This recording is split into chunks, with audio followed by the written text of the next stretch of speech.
प्रतिष्ठित और व्यापक रूप से प्रशंसित comic book casting Heath Ledger the joker के रूप में द डार्क नाइट में ये शानदार क्यों है?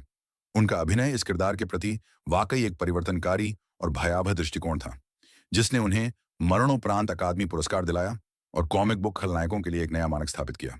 यह एक नई अराजक व्याख्या थी जो पिछले चित्रणों से कहीं आगे थी।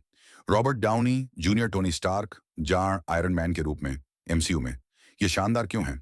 वह प्रतिभाशाली, अभिमानी, फिर भी अंततः वीर उद्योगपति के रूप में पूरी तरह से साकार हुए। उनकी कास्टिंग को अक्सर पूरे मार्वल सिनेमैटिक यूनिवर्स की शुरुआत करने और एक पीढ़ी के लिए किरदार को परिभाषित करने का श्रेय दिया जाता है। अभिनेता और किरदार के बीच की रेखा अक्सर धुंधली लगती थी। जे डॉट के सिमंस जे जोनाह जेमसन के रूप में स्पाइडरमैन 3 में ये शानदार क्यों है? डेली बुगल के कर्कश स्पाइडरमैन विरोधी प्रधान संपादक के रूप में सिमंस इतने सटीक थे कि ऐसा लगता था जैसे वे कॉमिक बुक के पन्ने से सीधे उछल पड़े हों।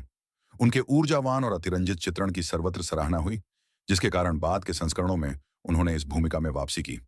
ह्यू जैकमैन वुल्वरिन के रूप में एक्स मैन फ्रेंचाइजी में ये क्यों शानदार है? कॉमिक बुक के स्तर के अनुरूप न होने के बावजूद जैकमैन ने लगभग 2 दशकों तक इस भूमिका में आवश्यक कर्कश तीव्रता, पीड़ादायक आत्मा और शारीरिकता लाई, जिससे वे इस किरदार के पर्याय बन गए। क्रिस्टोफर रीव सुपरमैन जो क्लार्क केंट के रूप में सुपरमैन डी मूवी और सीक्वल में ये क्यों शानदार है? रीव ने सुपरमैन की शुद्ध गंभीर वीरता को कैद किया, साथ ही क्लार्क केंट के सूक्ष्म अनाड़ी भेष को भी बखूबी निभाया। उन्हें अक्सर एक निर्णायक लाइव एक्शन सुपरमैन माना जाता है। Patrick Stewart Charles Xavier professor X के रूप में एक्समैन फ्रेंचाइजी में ये क्यों शानदार है? स्टीवर्ट में वह गंभीरता, सौम्य ज्ञान और प्रभावशाली उपस्थिति है जिसकी इस किरदार को आवश्यकता है। वह बिल्कुल वैसे ही दिखते और बोलते हैं जैसे कई पाठकों ने प्रोफेसर एक्स की कल्पना की थी। रायान रेनॉल्ड्स डेडपूल के रूप में डेडपूल और उसके सीक्वल में यह क्यों शानदार है?